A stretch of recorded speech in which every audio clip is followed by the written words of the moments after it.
கதை படிக்கிறத விட கதை கேட்குறது எல்லாருக்குமே ரொம்ப பிடிக்கும்.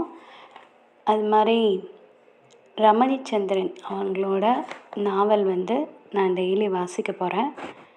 நீங்கள் கொஞ்சம் சப்போர்ட் பண்ணுங்கள். உங்களுக்கு பிடிச்சிருந்தா லைக் பண்ணுங்கள், உங்கள் ஃப்ரெண்ட்ஸோடு ஷேர் பண்ணுங்கள். இப்போ இந்த நாவல் லவ் ஸ்டோரி தான். இதோட தலைப்பு ஒன்றுபட்ட உள்ளங்கள். வாங்க பார்க்கலாம்.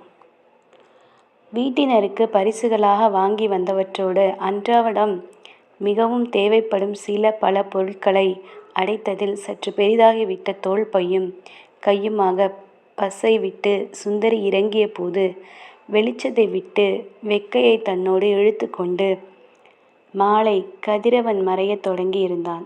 இளந்தன்றல் இதமாக வீசியது. எல்லாம் இந்த அழகான சின்ன கன்னி சுந்தரிக்கு சுகமாக இருக்கட்டுமே என்றுதானோ? தன்னை எறியாத சுந்தரியின் முகத்தில் புன்னகை மலர்ந்தது. ஒரு வழியாக வீடு வந்தாயிற்று. படிப்பு, ப்ராஜெக்ட் என்ற வெளியூரில் தங்கவோ சுற்றவோ தேவையில்லை. நகரத்தின் போக்குவரத்து நெரிசலின் தூசு, வாகன புகை எதுவும் கலவாத சுத்தமான காற்றை சுகமாக உள்ளிழுத்தவள் சாலையிலிருந்து திரும்பி தன் வீடு இருந்த குடியிருப்பு பகுதியை விழித்து விரிந்து ஆராய்ந்தாள். இந்திரபுரி என்ற பெயரோடு சற்று தொலைவில் தெரிந்த குடியிருப்பு பகுதி முன்னோக்கி பக்கவாட்டிலும் பின்புறத்திலும் பெரிதாக விரிந்திருப்பது நன்றாகவே தெரிந்தது. சாலையை ஒட்டி இருப்பது அரசுக்கு சொந்தமான புறம்போக்கு இடம், அல்லது அதுவும் இப்போது வீடுகளாயிருக்கக்கூடும். எத்தனை புதிய கட்டிடங்கள்! இந்த விரித்தல் அவளுக்கு குடும்ப தொழிலுக்கு நல்லதுதான். ஆனால் சுவாசிக்க இப்படி சுத்தமான காற்றுக்குத்தான் பஞ்சமாகிவிடும். குள்ளுக்கும் ஆசை, மீசைக்கும் ஆசை என்பது இதுதான் போலும். எண்ணமற்றவாறே தோள் பையை தூக்கிய போது மற்ற பொருட்களை பார்சலில் கொண்டு வர ஏற்பாடு செய்த தன் கெட்டிக்காரத்தனத்தை சுந்தரி உள்ளூர மெச்சிக்கொண்டிருந்தாள்.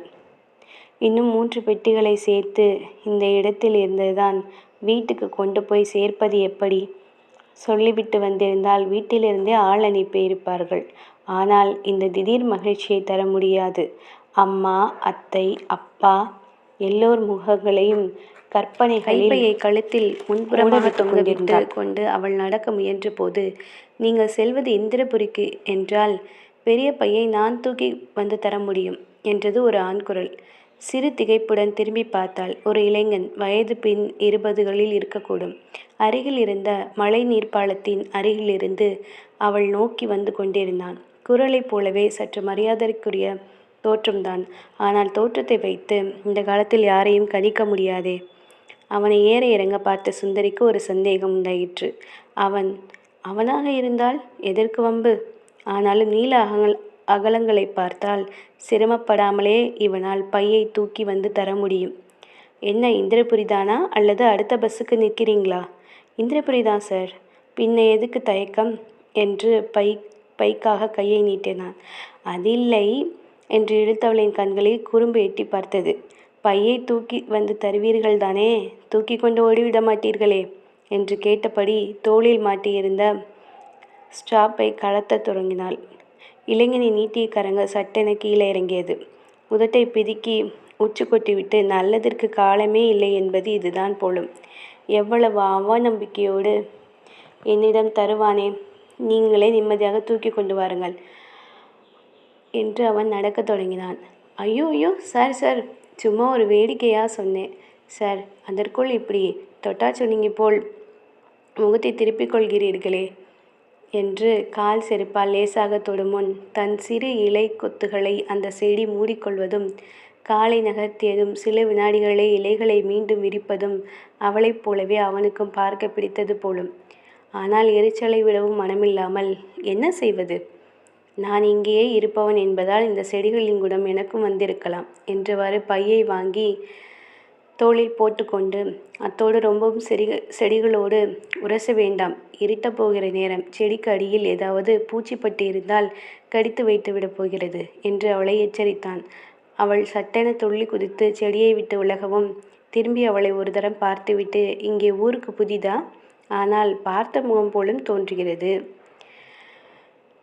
என்ற யோசனையோடு கண்ணோரம் சுருங்க அவள் உதடுகளை அழுந்த மூட விடுவதை கவனித்து, என்ன விஷயம் என்று கேட்டான் மனோகரன்.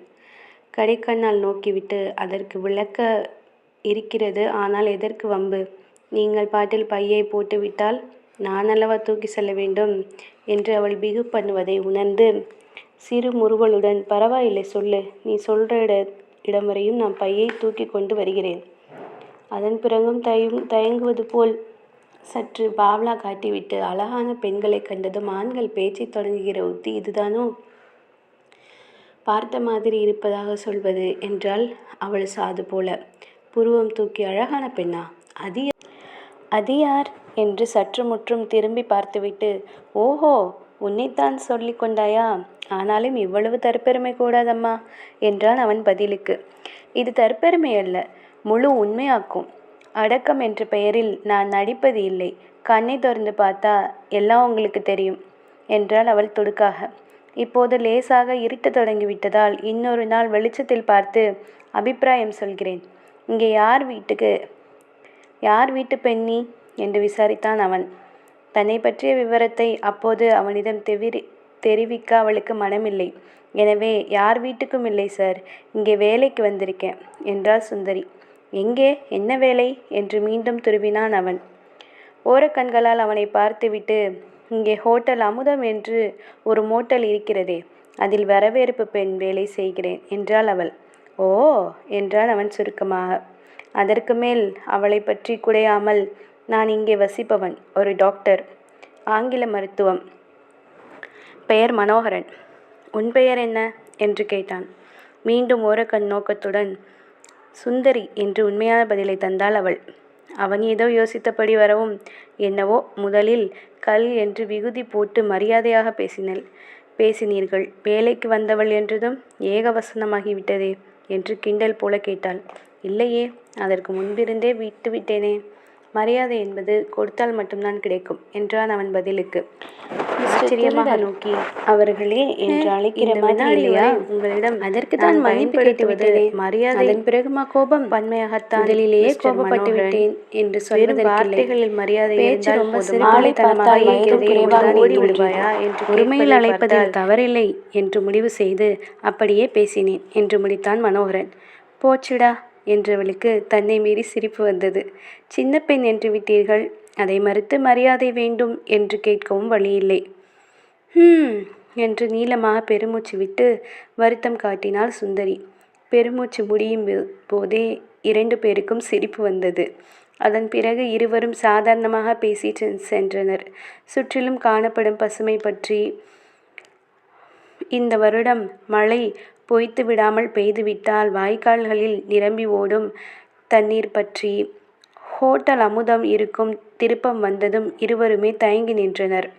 இனி நானே எடுத்து போய்விடுகிறேன். வேலை பார்க்கும் இடத்திற்கு இன்னொருவர் சாமான் தூக்கி வருவது அவ்வளவு நன்றாக இருக்காது என்றாள் சுந்தரி. இதுவரை தூக்கி வந்து தந்ததற்கு நன்றி என்று பைக்காக கையை நீட்டினாள். அதுவும் சரிதான் என்றவன் வேறு யோசித்தவாறு பையை கொடுத்துவிட்டு, பிறகு பார்ப்போம் என்று விட்டு போனான். அவனது வீட்டுக்கு சென்று கை கால் கழுவிக்கொண்டு அவன் அமர்ந்தான். தாயார் தந்த காஃபியை வாங்கியவாறு, இன்று ஒரு அழகான பெண்ணை பார்த்தேன் அம்மா என்றான். திடுதிப்பென்று ஒரு அழகான பெண்ணை பார்த்ததாக மகன் சொல்லவும் அவருக்கு திகைத்து போய் நின்றார்.